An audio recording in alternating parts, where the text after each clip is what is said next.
Nem só de exorcista vive William Friedkin. Hoje vamos buscar o esquecido Sorcerer. Não tem feiticeiros, calma, mas olhem, tem explosões na selva. E temos o António Araújo, do podcast Segundo Take.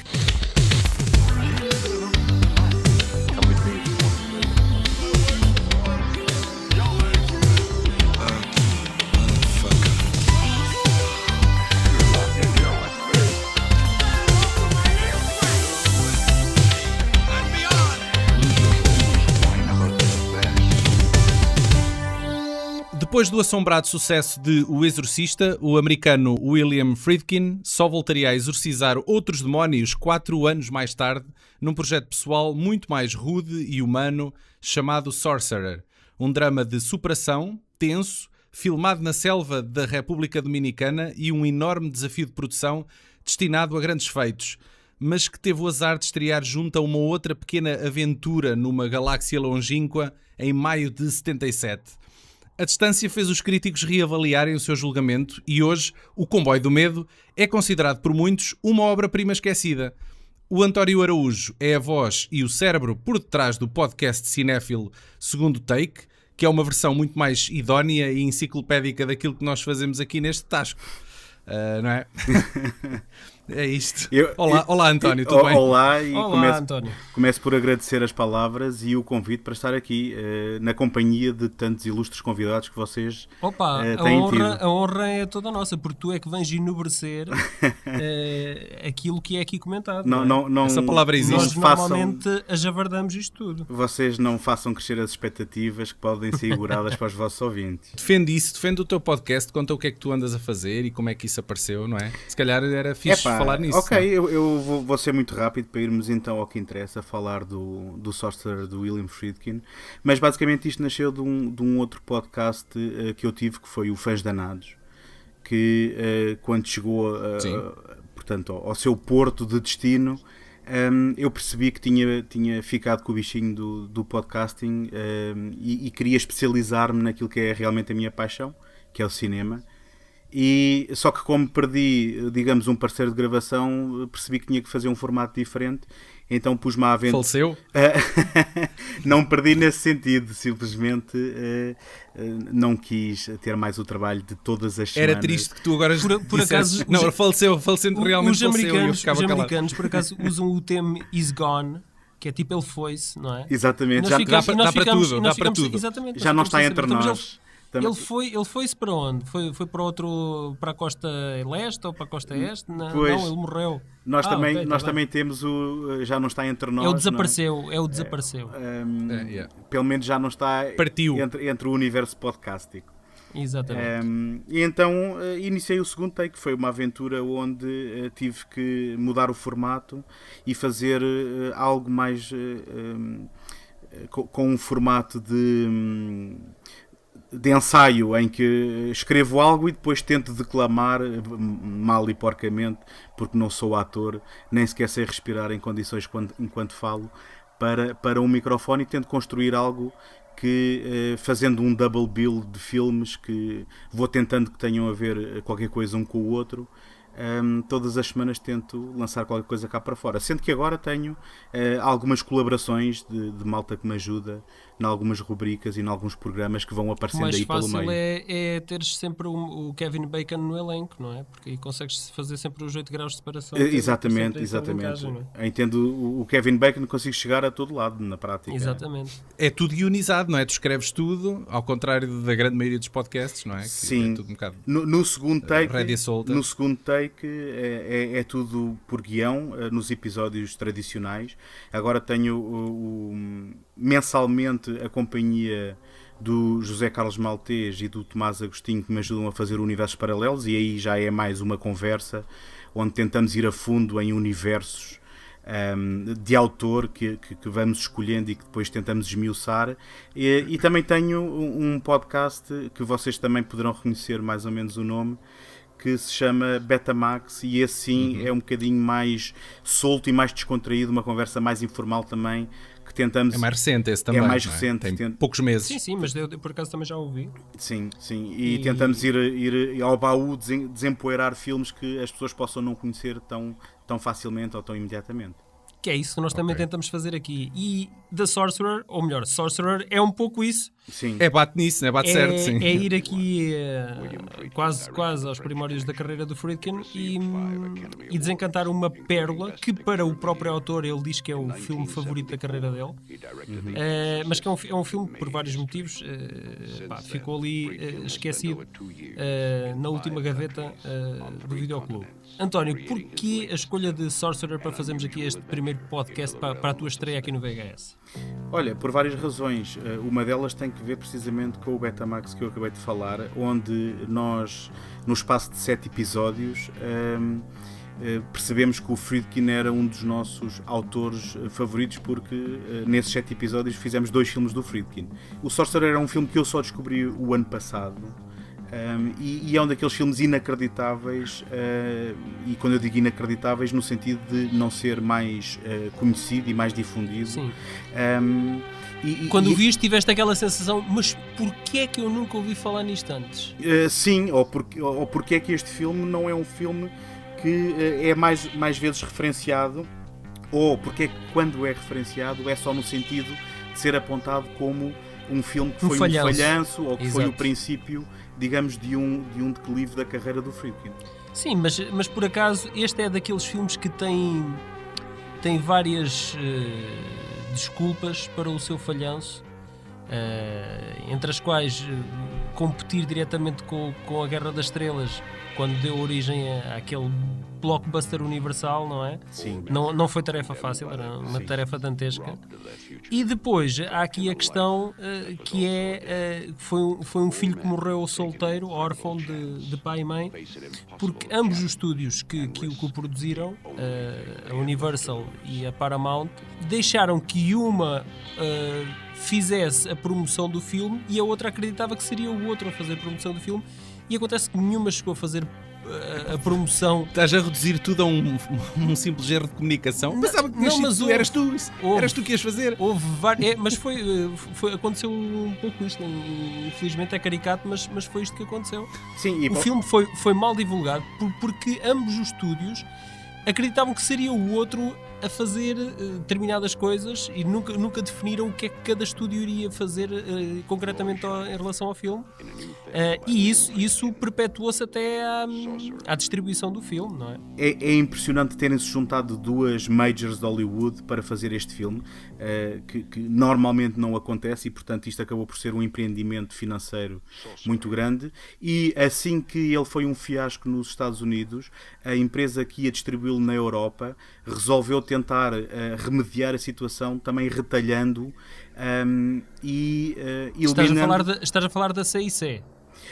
Eu não sei exatamente qual foi a empresa. Era a CIC que fazia a distribuição das coproduções entre a Paramount e a Universal.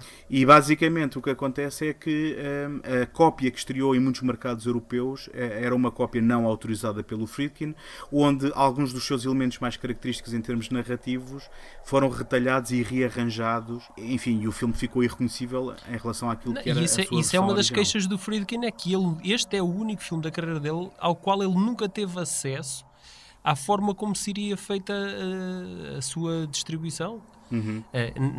Não sei se sequer tinha sido contratualizado com ele, mas o que é certo é que ele queixa-se muito disso, e ao ponto de até há cerca de 6 anos atrás chamou os 2 estúdios à barra do tribunal porque nenhum dos estúdios sabia quem é que tinha o direito de distribuição do filme. Uhum. Os estúdios não sabiam sequer quem é que ainda tinha os direitos sobre o filme, porque os processos já tinham sido arquivados ou destruídos, e hoje em dia ninguém sabia. E o Friedkin achava, então se ninguém sabe, então os direitos revertem para mim. O que ele queria basicamente era ele queria divulgar o filme, e ele abdicava de qualquer lucro que isso pudesse vir a ter. E eu sei que o ano passado, pela altura do 40º aniversário do filme, já foi distribuído uma edição Blu-ray. Só que eu já estive a olhar para o design gráfico todo da capa, não há lá qualquer logo de qualquer um dos estúdios. Por isso é uma capa assim muito estilizada do caminhão Castanha, assim. é uma capa, castanha ou amarelo torrado. Pois, está muito fixe essa capa. Está fixe, mas eu não sei se aquilo é uma edição, eu não sei se aquilo é uma edição do Friedkin ou que ele tenha vendido isso a uma outra distribuidora menor, mas não há lá qualquer referência a qualquer um dos estúdios. Pois, e eu penso que essa indefinição dos direitos, se não estou enganado, foi algo que impediu também a sua vida no mercado caseiro durante muitos anos. E portanto não foi um daqueles filmes como muitos outros que depois no mercado caseiro ganhavam um culto e as pessoas iam descobrindo. Verdade. Como o Blade Runner foi um caso desses. Sim. Deixa-me dizer-te aqui uma coisa, António. Tenho que te agradecer por dares um título a uma memória de infância que eu tinha. E o que é que eu quero dizer com isto? Eu vi este filme em miúdo, a altas horas na RTP, e tinha até hoje várias cenas presentes, frescas na minha memória, mas não me lembrava do título. Não sei se isso já aconteceu com vocês. Houve uma cena de um filme que tu viste, mas não conseguias identificar. Eu tinha aqui uma cena presente. Mas hoje em dia um gajo vai lá, ou é pelos atores, não é? Sim, mas eu era muito miúdo, não conseguia distinguir qual era o ator ou o realizador. O único que ali está era mesmo só o Roy Scheider, não é? Seria o único. Os outros também não são mais nunca chegaria lá. Mas eu era demasiado novo, eu estou a falar de anos 80. E eu agora, eu fui rever este filme, porque tinha sido a tua escolha para o podcast, e eu comecei imediatamente, fui transportado para aquela noite em que eu vi este filme pela primeira vez. E foi fabuloso redescobrir este filme. E foi uma redescoberta fantástica. Adorei. Eu invejo-te porque, curiosamente, eu tenho memória de um filme com o Roy Scheider que eu até hoje nunca descobri, e ainda há pouco tempo tive uma conversa a propósito dele, em que eu fui ver o 52 Pickup a pensar que ia descobrir finalmente esse filme e depois descobri que não era, em que o Roy Scheider está numa plataforma de metro e é empurrado e quase cai para a frente do metro que se aproxima, e isto é uma memória que eu tenho e nunca consegui descobrir o filme, e portanto nesse aspecto eu invejo-te, tu, e curiosamente também com o Roy Scheider teres descoberto o Sorcerer como sendo a fonte de uma das tuas memórias. Este filme é um remake, dirão alguns, de um filme francês que se chamou La Salaire de la Peur, que em português era O Salário do Medo, um filme de 1953 de francês, do Henri-Georges Clouzot, e que já ele era uma adaptação de um livro do mesmo nome. E porque é que eu digo alguns dirão remake? Porque o Friedkin fez este filme porque admirava muito este filme do Clouzot, mas ele afirmou que iria fazer não um remake, mas sim uma adaptação fiel ou mais fiel ao livro. Enfim, a eterna história. É sempre a desculpa que dão, já repararam, não é? Sim. Quando é para fazer um remake, agora é que vai ser como está no livro. É sempre assim. Sim, eu diria que normalmente o que acontece é, nestes remakes tenta-se encontrar o melhor que está no livro, mas aquilo que é mais memorável do filme depois vem à baila também. Claro, pois. Se bem que eu vou ser honesto, eu não conheço o original, mas então isto conta a história de algumas personagens que se veem aprisionadas sem dinheiro e a terem que trabalhar para sobreviver. Essas personagens encontram-se num país da América do Sul e desesperados por serem dali, sem dinheiro, cada um está ali a fugir de algo, e acabam por aceitar uma tarefa de risco em que vão ter que, pela selva desse país que nunca é nomeado, transportar nos caminhões bastante antigos e com muito poucas condições. Bastante antigos, a favor, estavam a cair aos bocados. Eles eram atuais, mas estavam degradados. Isso era assim, não é? E basicamente têm que transportar uma carga de nitroglicerina em 2 caminhões bastante volátil. E portanto, logo aí é uma premissa de bastante tensão. Porque é que eu então não referenciei imediatamente os prólogos? Porque... há 2 versões então. A versão europeia menciona isso apenas como flashback, não é? Exatamente. Esse background de cada um. Basicamente é um caso curioso, porque a versão europeia acaba por ser mais curta, só que usa cenas que não foram aproveitadas no original, e acaba por desconstruir esses prólogos em flashbacks que vão aparecendo aleatoriamente ao longo do filme. Eu nunca vi a versão europeia. A que eu vi foi, imagino eu, a versão americana, não é? Aquela que começa com aquela primeira meia hora de filme. Sim. É a mostrar a origem de todos aqueles personagens e como é que eles vão parar àquele sítio, aquele antro. E eu já gosto mais dessa versão europeia, porque para mim o grande problema do filme é que ele demora a arrancar. Certo. Demora muito tempo a pô-los no sítio onde é suposto a história ganhar pica, não é? Eu diria que isso é uma crítica que é justa e que terá sido um dos grandes fatores para que o filme possa não ter tido sucesso, porque, como tu dizes, cada um dos 4 personagens principais tem um prólogo, e sendo eles de países diferentes, cada um dos prólogos digamos, passa-se na língua de origem dessas personagens. Eu, por acaso, contabilizei, são exatamente 24 minutos até o filme em condições arrancar. Sim, é um terço do filme, praticamente. Sim, é discutível se, retirando estes prólogos, o filme não teria a mesma força. E eu próprio, sendo um fã do filme, não tenho bem a certeza em relação a isto. Epá, eu acho que são fundamentais. Eu vi a versão americana. Eu acho que para nós percebermos qual é o dilema moral de cada um e para nos importarmos com o destino deles, este background é fabuloso para nós nos enquadrarmos com aquelas personagens e nos preocuparmos com o destino deles. Mas não podia ser um bocadinho mais curto? Eu não agora eu explicação, compreendo introduzi-los como flashback. Tu tens as personagens já na cena, não é? Na prisão, já na tu cena, percebes logo que aquelas pessoas não têm muito para escolher. Pronto. Eu percebo essa... Não vi, por isso não consigo perceber a nível de ritmo como é que isso funcionaria. Mas percebo essa tomada de decisão de enquadrar nesse momento como flashback, sim. Faz sentido também. Eu penso que o objetivo foi exatamente esse, porque, segundo li algures, só estava planeado que houvesse o prólogo da personagem do Roy Scheider. Só que, certo, como temos 4 personagens nesta viagem, foi uma forma de nos envolver e lá está, preocupar-nos com o destino de cada um deles. Agora, eu penso que o Friedkin também teve aqui alguma incapacidade de se editar a si próprio e deve-se ter enamorado pelos prólogos que filmou,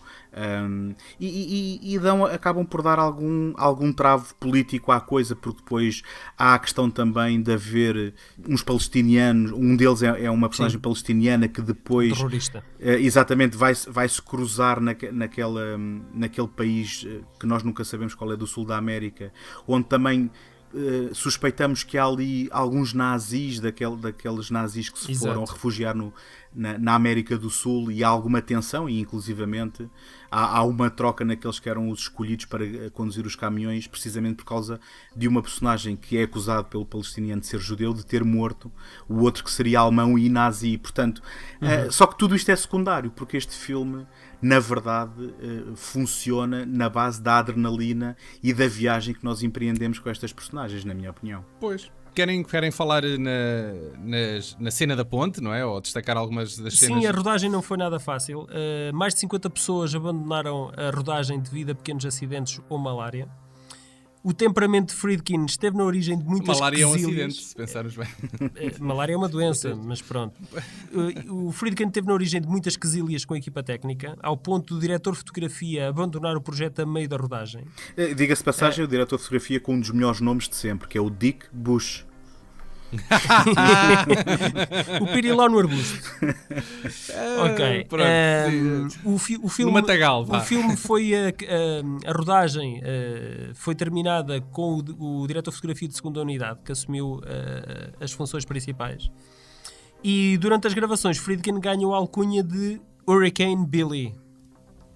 Sim, ok. Mas não destrona o Iron Jim. O Friedkin, já no tempo do Exorcista, a Ellen Burstyn acusou-o de se ter queixado de que numa cena em que ela era projetada pela sala as pessoas que estavam fora do enquadramento a puxá-la estarem a fazê-lo com muita força, e ele disse que ia tratar disso, e o Friedkin chegou-se ao pé das pessoas e disse: olha, desta vez puxem com um bocadinho mais de força ainda. E ela até ficou com problemas de costas para a vida toda nessas filmagens. E depois houve aqui também uma série de azares com a famosa cena da ponte que a gente possivelmente já vai falar, onde eles tinham gasto não sei quantos milhões de dólares a construir uma ponte. Não, mas vamos falar já nessa cena. Falamos já nessa cena, sim. Há um, digamos, aquilo que será se calhar é o ex-libris do filme. É uma espécie de clímax, sim. Exatamente, aquilo que é a cena mais memorável. Construíram uma ponte na República Dominicana que para essa cena que se passa com um vendaval, só que o rio, coisa que não acontecia há não sei quantos anos, secou. E eles tiveram que ir para o México, desmontar essa ponte e montá-la num novo rio que descobriram no México. Ora, exato. Aí aconteceram várias coisas. A primeira é que também aí, depois da ponte estar construída, o rio começou a secar. E os locais... Trazem o azar com eles. Não, mas escuta, mas é mesmo por aí, porque os locais, com a fama de aquele ser o realizador que tinha feito O Exorcista, e sendo que naquela região eram muito católicos, muito crentes, mas eles sabem lá quem é o gajo. Não, aquilo eles iam ao IMDb. Exatamente. Iam. Quem é William Friedkin? Hurricane Billy. Eu estou a imaginar os gajos lá naquelas aldeias da América Central. O Exorcista deve ter tido um sucesso de tal forma que até deve ter chegado às aldeias na selva da América do Sul. Mas... Aliás, tem lá um shot que faz logo lembrar o Pazuzu, não é? Logo no início. Sim, lá numa estátua, não é? Tem uma estátua assim, uma gravura numa exatamente. parede. Exatamente, é uma gravura. Faz logo lembrar o Pazuzu, não é? É o que aparece quando aparece o genérico, não é? O mesmo título do filme, exato. Logo ao início, sim. Mas basicamente, os locais, não sei se chegaram a boicotar, mas aquilo era um ambiente muito tenso com os locais nessa segunda ponte, precisamente por causa da fama. Tinham medo que ele fosse algum enviado do demónio, do demo. Exatamente, ou qualquer coisa assim. Toda aquela travessia pela selva revelava um ambiente claustrofóbico, mas a cena da travessia da ponte no meio da tempestade é de cortar a respiração. É inacreditável. Tu acreditas que aquilo vai mesmo desabar a qualquer momento? Eu agora, quando estava a rever o filme, eu dei por mim a apertar... A cortar a respiração? A apertar o sofá, os punhos do sofá. Naquela cena em que depois o segundo caminhão atravessa e quase que atropela o guia, é uma verdadeira provação à resistência humana, e que foi feita... Eu acho que aquela ponte não aguentava. Não. A ponte, eu li sobre isso, e a ponte era perfeitamente segura, tinha vários mecanismos... Paulo, obviamente, não é? Nem que seja porque aquilo tinha cabos de aço por tu estás a falar se fosse real. Claro, okay. Se tu visses aquela ponte naquele estado, não é? Não aguentava, pá.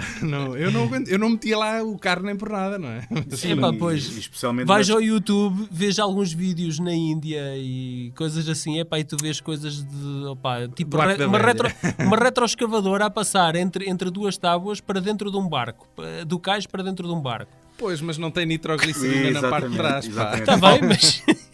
Falta aí esse elemento muito importante. Mas é incrível pensar que aquela ponte estava controlada, só que o controle aqui era relativo, porque mais tarde o Friedkin veio também confessar que, se fosse hoje em dia, sendo ele um bocadinho mais consciente, não tinha colocado os atores que terão corrido algum perigo. Tinha usado duplos, não é? Perigo de vida, não é? Exatamente, porque os atores... Então, se alguém morresse, que fossem os duplos. Aquilo que nós vemos são os atores naquela ponte e naquele caminhão, e o caminhão, naquelas cenas em que está num ângulo de 45 graus ou mais, durante as filmagens, ele tombou várias vezes para dentro da água e teve que se cortar a cena. Eles utilizaram várias técnicas, inclusivamente miniaturas e sobreposição de miniaturas ou de maquetes, com os atores. Gravaram a cena também, takes com tudo à escala. E a cena é uma cena demorada, não é? Eu não consigo distinguir, por acaso acho que para 77 foi um efeito muito bem conseguido, é um ambiente incrível, não é? Quase filme de terror. E para ajudar todo este ambiente, há que dar crédito à música dos Tangerine Dream. Que ajudam a transportar-nos para aquele inferno, não é? A música deles é fantástica. Isso parece o nome de uma banda assim mais contemporânea, não é? Tangerine Dream, parece uma cena assim de uma banda alternativa. Eles fizeram o Risky Business e o Thief. Eles fizeram algumas bandas sonoras ali nos anos 80 também, acho que agora não. Sim, e o The Keep para o Michael Mann. Exatamente. Este terá sido o primeiro filme porque o Friedkin tinha-os visto a atuar ao vivo e acho que foi o primeiro. Numa igreja, durante 4 horas. E apaixonou-se. E convidou-os, e este terá sido o primeiro de muitas bandas sonoras, inclusivamente o primeiro filme também da Catherine Bigelow, o Near Dark, também tem. Os Tangerine Dream, que eu acho que aqui funcionam muito bem, até porque eles são usados com alguma economia. Aliás, cenas como esta da ponte, eu penso que nós nem temos a música nessa cena. Nem tem banda sonora. Exatamente, essa cena em particular, a tensão até é feita pela ausência da música, que também é uma técnica, na minha opinião, muito eficiente, e aqui funciona muito bem, sendo que depois os Tangerine Dream oscilam entre o genial e o charuposo noutras bandas sonoras, mas aqui sem dúvida quando entra a música parece-me sempre apropriado. Eu não sei se é por causa do excesso de maquilhagem e o excesso de cuidado estético e estilístico que os filmes têm hoje em dia e de correção de cor em pós-produção e o que seja. Parece que já não se vê filmes sujos, não é? Verdade. Hoje em dia, mesmo que nós vamos para o campo de batalha, eu estou-me a lembrar daquele do Hacksaw Ridge, do Mel Gibson, por exemplo. Pode estar em campo de batalha, pode estar tudo incrivelmente sangrento e sujo e terra e explosões e pó e tu quase que sentes o cheiro daquilo, mas depois parece que existe ali uma pureza e uma limpeza naquilo tudo que antigamente não era assim. Essa crueza e rudeza isso mesmo. Faz-me lembrar um certo tipo de cinema dos anos 70 e 80, como o Holocausto Canibal e o Fitzcarraldo. Eu não sei se era intencional, eles se calhar não tinham mesmo recursos e tentavam que as coisas fossem o mais documental possível. Também... eu acho que era a procura da verdade, a procura do realismo. E o mais incrível é que isso vem de malta que tinha um background de documentarista. Sim, e há também aqui um elemento que não sei se é apócrifo ou se será verídico, mas dizem algumas línguas que o Friedkin moldava-se pelo Francis Ford Coppola na altura, e que este seria a resposta do Friedkin ao Apocalypse Now, em que se o Coppola esteve aqueles anos todos a fazer aquele projeto. O Apocalypse Now é de 79. Sim, mas ele esteve metido durante não sei quantos anos em rodagem, e que quando ele soube que o Coppola ia para a selva realizar o seu filme de guerra, e ele terá respondido com isto. Enfim, mas como eu digo, isto não sei se é uma... São rumores, sim, não sei se é uma informação, exatamente. É uma informação que não é bem uma informação. São algumas vozes opinativas que apontaram... isto como uma reação do Friedkin àquele projeto megalómano do Coppola também. A nível de cenas, eu gostava de destacar só mais uma, que é aquela cena em que eles têm que fazer explodir uma árvore monstruosa no meio do caminho. Sim. E é a minha cena preferida. Eu até gosto mais que a da ponte, na verdade. Usam ramos e pedras para criar ali um engenho para detonar a nitroglicerina.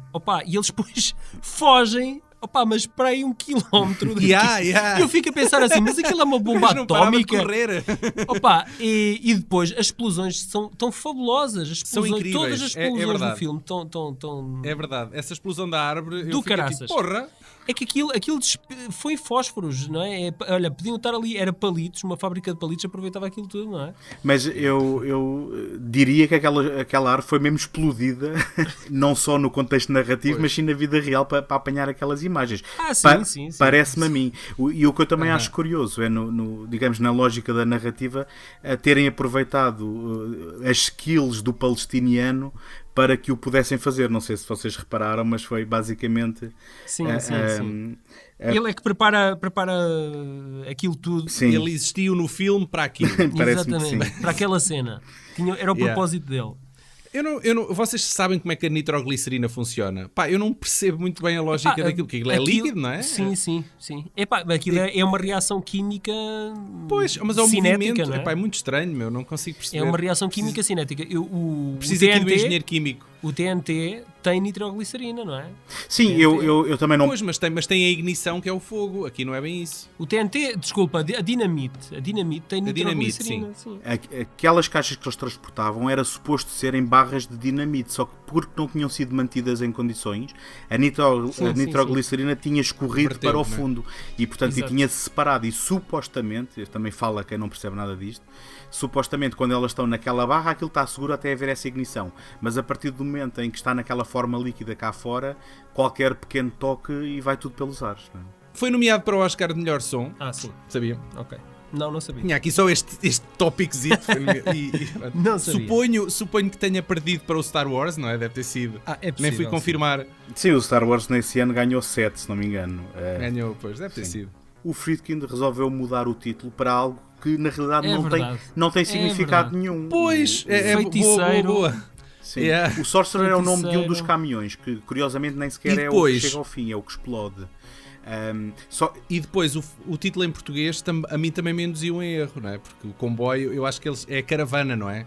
A tradução correta seria a caravana do medo. Não, a questão é, o comboio, chama-se um comboio uma fila de caminhões. Chama-se comboio.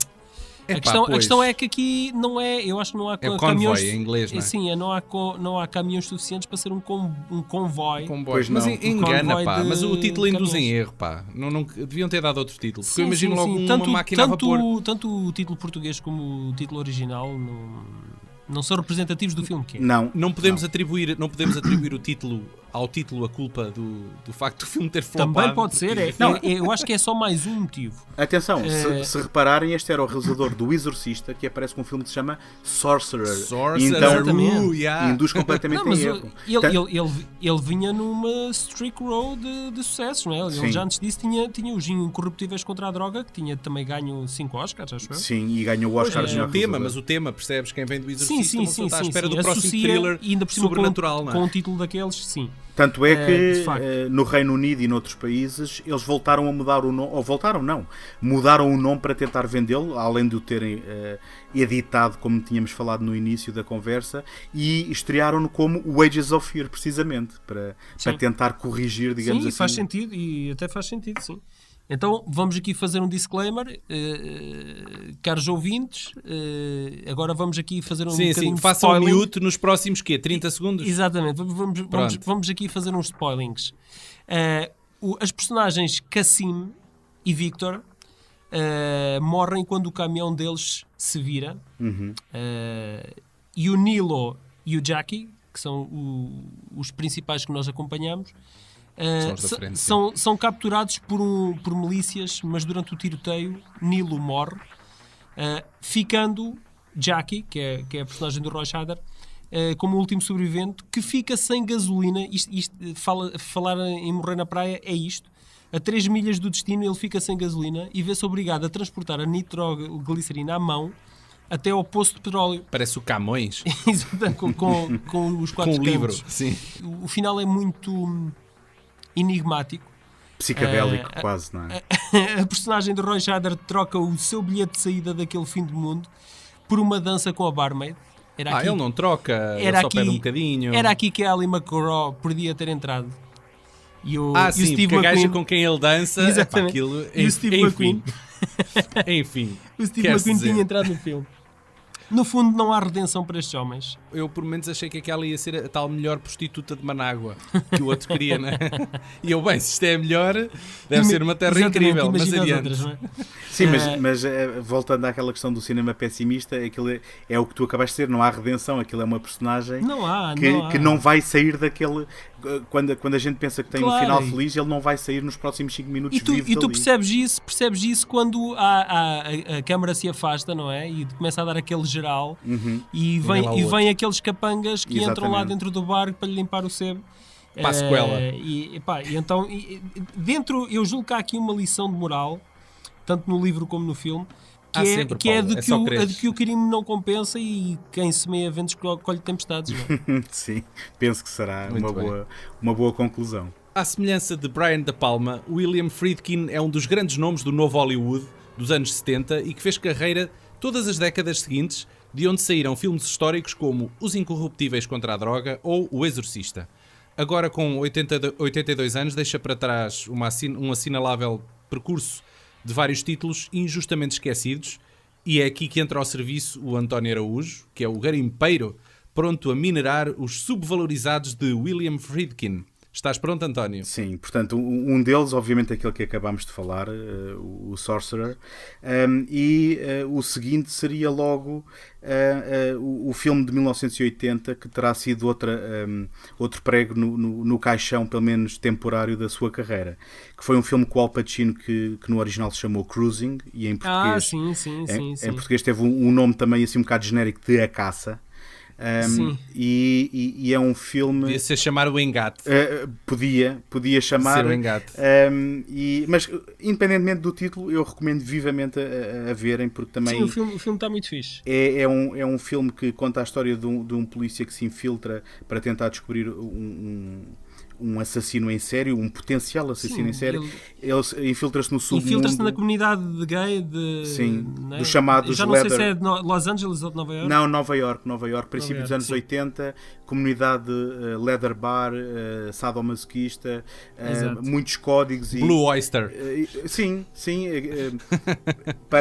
Lembrei-me da Academia de Polícia, desculpa. Exatamente. Continua. Não, mas essas cenas parecem-me nitidamente inspiradas, ou pelo menos a fazerem comentário a essa cena toda que haveria na altura. Sim. Passado 5 anos, o Friedkin tem uma espécie de comeback com um dos melhores policiais dos anos 80. Se calhar estou a ser hiperbólico, mas como o vi há pouco tempo também, ou revi, e voltou-me a agarrar pelos colarinhos. Há um filme que se chama Viver e Morrer em Los Angeles.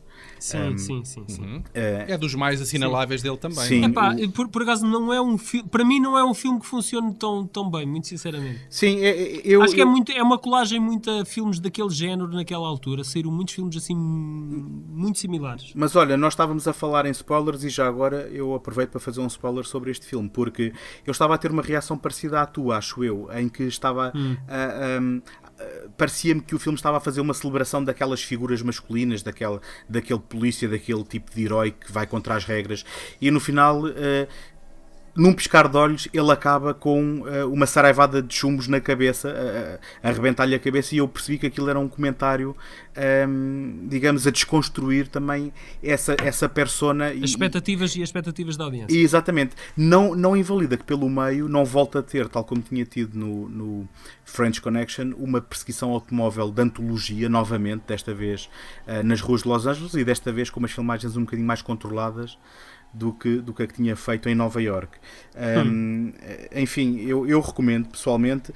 10 anos mais tarde volta a ter um policial que eu não posso afirmar ser um grande filme, mas que também volta a ser conhecido por ser, digamos, a terceira parte de uma trilogia do Friedkin, em que ele faz novamente uma perseguição automóvel daquelas descabeladas, e desta vez o filme acho que já era um trademark dele, já toda a gente estava à espera que ele fizesse uma grande perseguição de carros. pursuit. Sim, eu penso que ele nesta altura já estaria a fazer filmes um bocadinho mais como uma contratação, um for hire, não é? Um realizador olhando a cá dar uma mãozinha. E ele desta vez fez novamente um policial com a Linda Fiorentino. E com agora está-me a escapar o nome, mas era o ator do CSI Miami, aquele tipo dos óculos, como é que ele se chama? Enfim. É o David Caruso. Exatamente, pronto. E pronto, é um filme... como é que se chama? Não chegaste a dizer o nome do filme? O Jade. Chama-se Jade. Este é um filme... Já sei qual é. Vem na linha também... não sei agora exatamente situar quando é que veio um e outro, mas veio também um bocadinho na linha daqueles thrillers eróticos da altura, partilhando algum DNA com Basic Instinct. Passagem, a Linda Fiorentino agora não cabe numa porta, mas na altura ela só fazia filmes de cariz. Ela A Última Sedução levou um rótulo ali, um carimbo no rabo, sem dúvida, em que ela só fazia este tipo de papéis, não é? Precisamos de uma gaja que sempre dela é a gaja do Men in Black, não é? Aquela gaja. Precisamos de uma gaja que se dispa. Não temos aqui muita escolha. Temos a Linda Fiorentino. E aquela gaja que entrou no Existence do Cronenberg. Mas essa gaja agora também teve um comeback, não é? Depois esteve na série Erva, não é? Ela na série Erva ela teve ali não sei, é Jennifer Jason Leigh. Exatamente. Entra nos Eightful Eight. É possível. Exatamente. Sim, essa gaja teve agora um comeback, até entrou no Annihilation também, Mas agora mais ela teve. recentemente. Sim, exatamente. Tu disseste Existence e eu pensei no Species, já percebi a confusão. Ok. Natasha Henstridge, já pensei. Pois, não. Mas ela houve uma fase ali da carreira dela que ela só aparecia para cenas de nu, percebes? É, sim, naqueles filmes mais alternativos, assim, a roçar o cinema europeu, não era? Sim, ela era muito sim. chamada para isso. Sim, a Linda Fiorentino foi vendida como uma femme fatale, uma espécie de nova femme fatale dos anos 90, sem dúvida. Por acaso nunca fez o meu género. Os últimos 2 filmes da sua filmografia são 2 filmes que eu recomendo e são, curiosamente, 2 adaptações de peças de teatro do Tracy Letts, que o Tracy Letts também, entretanto, teve aí um surgimento como ator em algumas séries como Homeland e em alguns filmes, mas que são 2 filmes que, sendo de menor orçamento, mostram o Friedkin novamente em forma. Então diz lá os títulos. É o Bug, de 2006. A minha pergunta era isso. Uhum. é um filme com Michael Shannon e com Ashley Judd. Terá sido o filme em com Michael Shannon. Com Michael Shannon, na altura ele era vagamente desconhecido, sim, não sim. era? Ele deu nas vistas precisamente com este filme. E depois há Sim, mas eu odeio este filme, pá. Já somos mas 2, também, Daniel. Mas Daniel, também confesso... Em 4 sim. anos acho que é a única vez que nós concordamos em alguma coisa. Não, há muitos filmes que nós gostamos os dois, agora que odiamos os dois não há muitos. Este filme é horrível. É muito chato, pá. O filme é muito chato. Não faz sentido. Tenho muito gosto em vos ter aproximado, então. Não faz sentido nenhum, nenhum. Isto é uma coisa momentânea, não te preocupes. És o nosso inimigo externo que vieste aqui fazer-nos És o o vídeo-árbitro. Então vamos fazer assim. Eu não vos vou tentar vender um filme que vocês já viram e não gostam, mas já viram o Killer Joe, de 2011? Ainda não. Esse eu já e gosto mais. Pronto, não adoro, mas gosto bem mais que o Bug. Esse pode tentar fazer com que vocês reaproximem do Friedkin e de coxas de frango frito, não é? Na prática. Tem o Matthew McConaughey. Exatamente. E a Gina Gershon.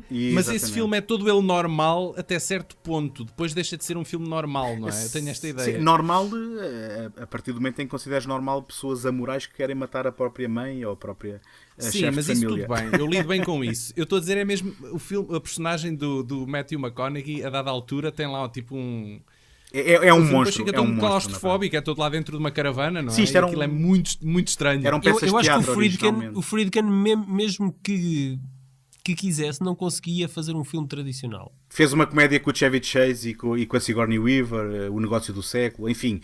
Tem alguns títulos que são mais passáveis e que não serão representativos também daquilo que é a sua voz, não é? Vamos fechar então isto, Paulo. Dizer ao António, obrigado, por teres feito isto acontecer.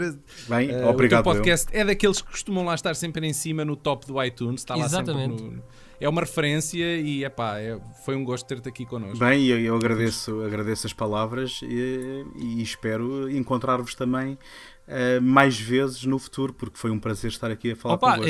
Eu só aceito esse agradecimento se tu prometeres que regressas. Volto com certeza. Pronto. É só convidar. Já nem estava previsto nem nada. Então, amiguinhos, não se esqueçam de sintonizar no VHS, o podcast que toca no vosso ponto G cinéfilo, da mesma maneira que esse Ventura lambe uma taça de guano.